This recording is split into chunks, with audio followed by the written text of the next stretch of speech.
So why did I buy this bike? A rather large, heavy, specialised Vado.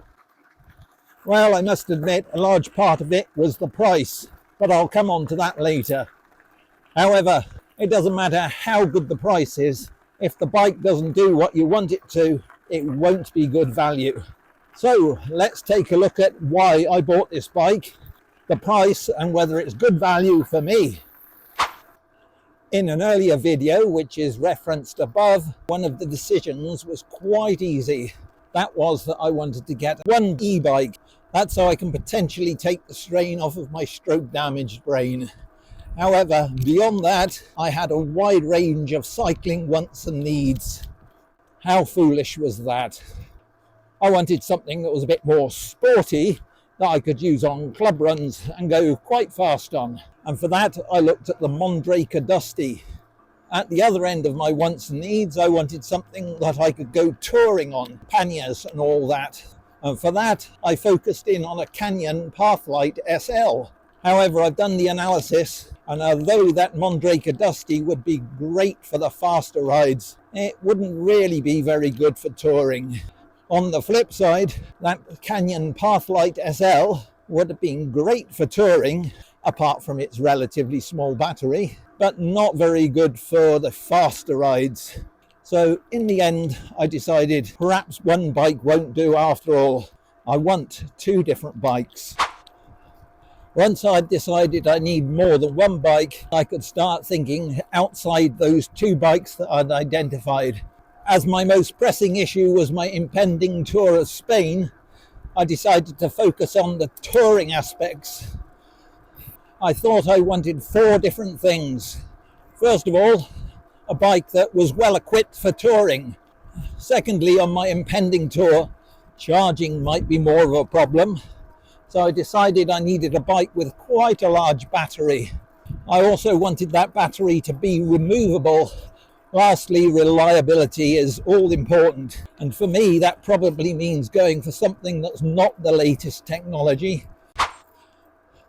There were many different bikes, but none of them were quite right. However, I did keep focusing on the specialised Turbo Vado. That seemed to meet all of my wants and needs. Although I did think it was probably a bit heavy. The trouble is, a new Turbo Vado would have been something over £3,000. So that would have completely blown my budget. I therefore decided to look for a second-hand bike. I jumped onto eBay and looked what was available, and there are actually quite a few Turbo Vados for sale. I think many people had bought them during lockdown, put them in their garage and never used them again. Many of those people, even though the bikes were almost brand new and many the warranty had actually expired, they were asking ridiculous sums for. One seller was trying to sell a bike for £50 less than you could buy it for on the specialised website. I did put in some offers for it, but they were roundly rejected. So I decided to be a bit patient. I kept a lookout for a bike that was on auction with no reserve. Eventually, some came up and I bid on them. For this specialised Turbo Vado 4.0 with about 600 kilometres on it, I paid £1,605. That is just slightly under half of the price that I would have had to pay new. Importantly, it leaves me some budget to look at another bike for those faster rides.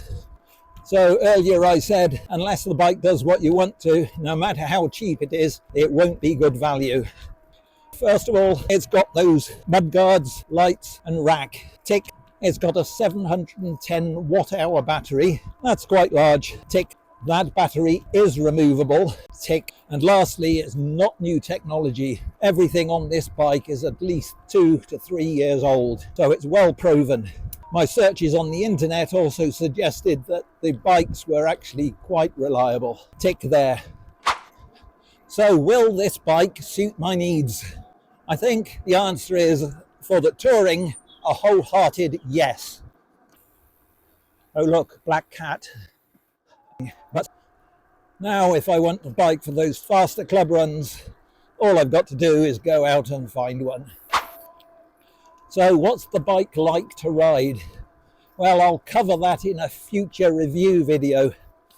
However, a summary is it's going to be great for touring, but for those faster club run rides, and I have used it on a few, it's not a good fit, and that's being kind. Anyway, I hope you found this video useful. If you did, please give it a thumbs up. That'll help me and the channel out. If you've got any questions, I'll be happy to try and answer them. So leave comments. At the end of those comments, I'd appreciate a cake too. An emoji cake, that is. And finally, if you want to hear more about this bike and how I'm using it on my tour of Spain, consider subscribing. So from me, until the next video, it's goodbye.